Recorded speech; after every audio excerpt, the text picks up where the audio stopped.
Subhanallah, inilah kisah ulama Indonesia yang pernah ditemui Nabi Muhammad SAW. Meskipun Rasulullah sudah wafat lebih dari 1000 tahun yang lalu, tetapi ada banyak sekali orang-orang Indonesia dan di dunia yang pernah berjumpa dengan Nabi Muhammad SAW. Siapa yang tidak bahagia apabila bisa bertemu dengan utusan Allah yaitu Nabi Muhammad SAW. Seorang sosok idola dan panutan kaum muslim yang memiliki akhlak terpuji dan derajat tinggi dan mulia. Tentunya orang-orang yang pernah berjumpa dengan Nabi adalah orang istimewa dan hal itu nyata benar adanya. Karena tidak ada setan yang mampu menyerupai wajah mulia Nabi Muhammad SAW. Sungguh beruntung orang yang pernah bertemu Nabi meskipun hanya dalam mimpi. Nabi Muhammad SAW pernah bersabda, "Barang siapa melihatku di dalam mimpi, maka ia akan bertemu denganku dalam keadaan terjaga dan setan tidak dapat menyerupaiku." Hadis riwayat Al-Bukhari. Inilah orang-orang solih yang pernah ditemui Nabi Muhammad SAW dalam mimpi. Yang pertama, Habib Munzir Al-Musawa. Beliau adalah salah satu ulama tanah air yang mempunyai majelis terbesar di Indonesia, yakni Majelis Rasulullah yang berpusat di Jakarta. Semasa hidupnya, banyak hal-hal yang istimewa dari Habib Munzir. Karomah-karomah yang dimiliki Habib Munzir diceritakan oleh teman dekatnya, Habib Hasan bin Ismail Al-Muhdor. Habib Hasan pernah bersama-sama dengan Habib Munzir tinggal untuk menuntut ilmu di Tarim hampir 5 tahun. Habib Hasan menyebut Habib Munzir adalah sosok yang bersih hatinya. Ia sangat mencintai dan takzim kepada gurunya, Habib Umar di Tarim. Hal itu, kata Habib Hasan, yang membuat Habib Munzir mendapatkan keberkahan dari Allah Subhanahu wa Ta'ala.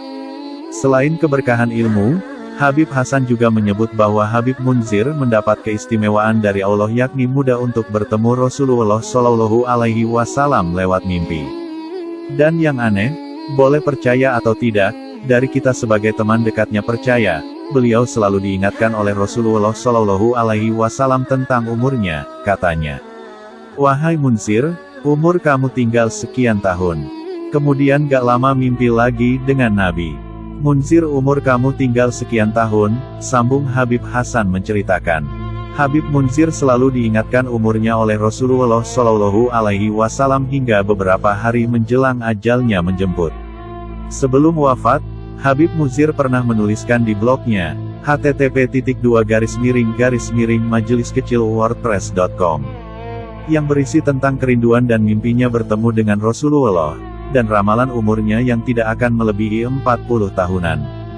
Selain Habib Munzir, masih banyak lagi kisah orang-orang solih Indonesia yang pernah bermimpi bertemu Nabi Muhammad SAW. Mereka ada yang dari kalangan ulama, wali, bahkan orang-orang biasa yang solih. Tidak hanya orang-orang Indonesia saja, orang luar Indonesia juga ada yang pernah bertemu Nabi dalam mimpi. Salah satunya adalah Imam Syafi'i. Imam Syafi'i merupakan salah satu muslim yang dikaruniai nikmat ini.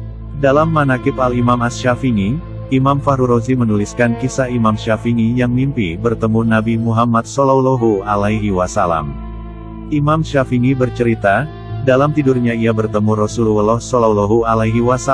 Beliau berkata, "Wahai pemuda, dari golongan mana engkau?" "Saya dari keturunanmu wahai Rasulullah," jawab Imam Syafi'i. "Mendekatlah padaku," ucap Nabi SAW. Imam Syafi'i pun mendekat. Rasulullah SAW lalu meludah dan meletakkan ludah itu di tangannya. Kemudian beliau memerintahkan Imam Syafi'i untuk memusapkan air liur itu ke lidah, mulut dan bibirnya. Maka Imam Syafi'i pun membuka mulutnya dan memusapkan air liur Rasulullah SAW ke lidah, mulut, dan bibirnya. Setelah selesai, Rasul berkata, "Pergilah.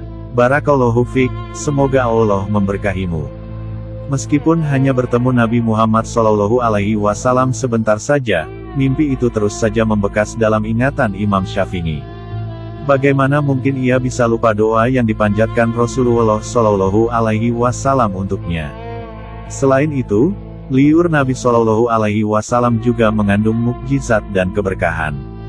Nah, itulah kisah orang-orang solih yang pernah bertemu Nabi Muhammad SAW dalam mimpi.